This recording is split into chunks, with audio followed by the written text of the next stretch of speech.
Ah, sérieux, Pour Julien la première fois de la F3, de la F2 en Australie, Tim, qu'est-ce que ça a donné cette première journée?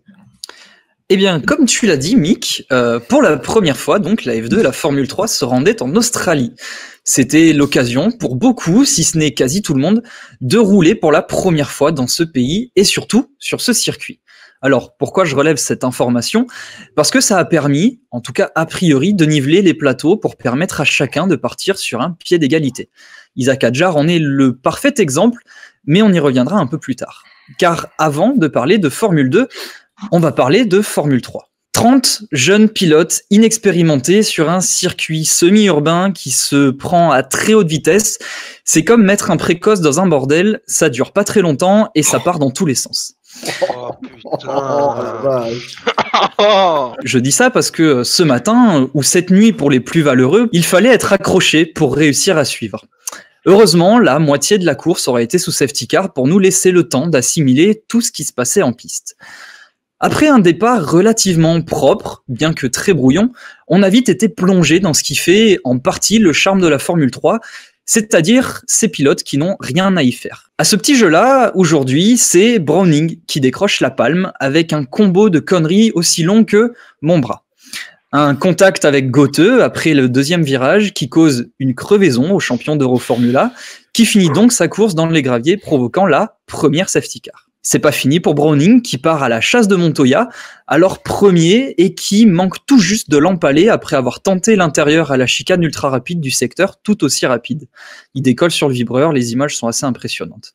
Et ensuite, comme dirait Benabar, c'est l'effet papillon, puisque Browning balaye la piste, va dans l'herbe d'un côté, dans les graviers de l'autre, revient dans l'herbe, bloque la piste, rassemble tout le monde, ce qui amène 2-3 faits de course, tout ça pour finalement balancer Browning loin, très loin dans le classement, juste avant qu'il prenne 10 secondes de pénalité pour sa première manœuvre sur Oliver Gothe. Heureusement, la Formule 3 peut compter sur d'autres pilotes pour animer ses courses, à l'image d'un des locaux de l'étape, Hugh Barter, qui, suite à un léger contact avec Ido Cohen, projette l'Israélien dans le mur. Deuxième safety car.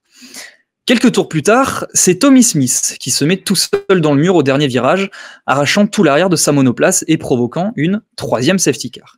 Une reconversion de l'athlétisme vers le sport auto qui ne passe décidément pas très bien, mais on espère que l'athlète ne baissera pas les bras, qu'il continuera de viser la lune, mais toujours le poing levé. Trêve de digression, c'est Franco Colapinto qui passe en premier sous le drapeau à damier, derrière une ultime safety car provoquée par Garcia, qui perd sa moustache après un bisou avec le mur, offrant donc la victoire à O'Sullivan. Oui, c'est Colapinto qui passe la ligne en premier, mais c'est O'Sullivan qui gagne, puisque la MP Motorsport du vainqueur sur la piste est ensuite déclarée illégale. Le haut est donc rejoint sur le podium par Montoya, deuxième, et Aron, troisième. Pour les autres acteurs du championnat, Bortoleto finit 7e, juste derrière Beganovic, Sossi clôture le top 10, et Pepe Marti termine hors des points en partant de la dernière position suite à un red flag qu'il a lui-même causé la veille. Le même drapeau rouge qui s'est d'ailleurs abattu 2 autres fois sur la même séance de qualification, et autant de fois lors du même exercice avec les pilotes de Formule 2. D'abord à cause d'Oli Berman, puis à cause de Victor Martins. Mais surtout, en F2, c'est la pluie qui aura été acteur principal. Pluie qui aura donc été acteur de cette première partie de week-end de Formule 2, avec une forte présence en qualif, qui a causé les 2 drapeaux rouges, puis une présence bien fourbe, bien vicieuse ensuite. Avant la course, dans un premier temps, amenant Fittipaldi à la faute dans son tour de mise en grille. Un autre pilote a été piégé, au même moment, Ralf Boschung, leader du championnat, ça fait bizarre de dire ça, qui après avoir réalisé une belle qualification hors du top 10, c'est mieux, montre ici qu'on n'a pas besoin d'arriver à une phase annuité pour ne plus être en mesure d'exercer son métier dans les meilleures conditions. Bon, comme on en parlait en début de rubrique, rouler à l'Albert Park a donc permis de niveler le plateau, et notamment de propulser Isaac Hadjar sur le devant de la scène. P4 en qualif, il s'est lancé 10e cet après-midi, ce matin, cette nuit, en course et termine 6e, ce qui fait de lui le meilleur français classé aujourd'hui. Parce que Théo Pourchaire est encore complètement passé à côté de sa course, hors du top 10, puis auteur d'une stratégie trop audacieuse quand Victor Martins, bien placé et en mesure de récolter quelques bons points, a été victime du grand art de son équipe. l'appelant au stand pour chausser des pneus pluie au moment où la pluie s'arrêtait. C'est con. De 7e, il tombe hors des points et rentre brocouille. Heureusement, les 2 Français pourront se faire pardonner demain en partant respectivement P2 et P3 pour la course principale. Mais le malheur des uns faisant le bonheur des autres, c'est Dennis Auger qui profite de toute cette confusion autour de la pluie, des pneus et de la safety car pour s'imposer.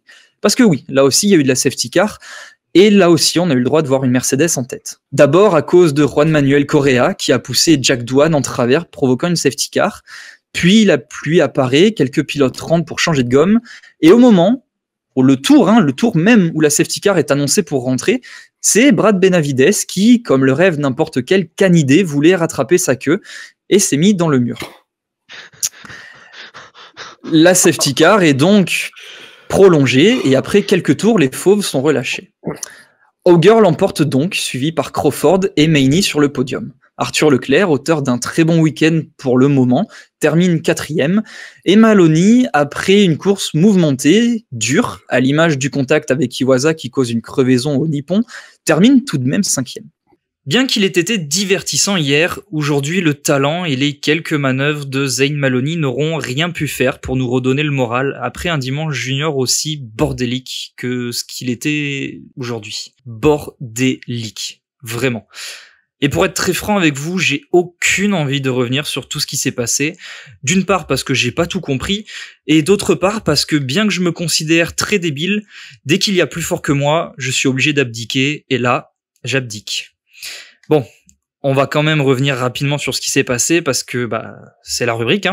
En F2 du coup, c'est Ayumu Iwasa qui l'emporte et qui s'empare de la tête du classement général par la même occasion.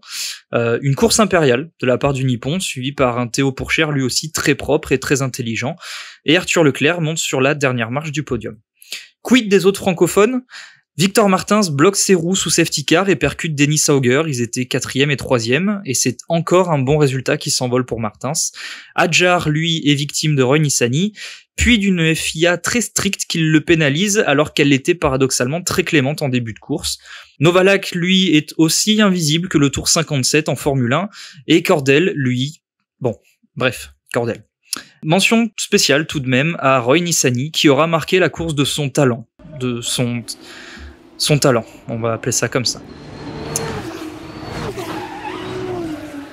Donc bon, Iwasa est en tête du championnat, Pourchaire est derrière, suivi de Vesti, Bochung et Leclerc. Ils sont tous relativement proches, derrière aussi c'est relativement proche. Au moins, il y aura de la bataille pour le reste de la saison. En F3, c'est pas mieux, vraiment pas mieux. Course remportée par Bortoleto, suivi de Mini et de Sossi. Une très grosse course de Pepe Marti qui, parti dernier, remonte P9. Là aussi, beaucoup de faits de course, beaucoup de conneries et beaucoup de débilité. Au classement général, Bortoleto s'envole puisqu'il n'y a que 20 points d'avance. Une grande pause d'1 mois pour la Formule 2 avant Bakou. Ça va faire du bien, il y en a besoin. Et une encore plus grande pause pour la F3 avant Imola pour se remettre les idées en place. Parce que là aussi, bordel, il y en a besoin.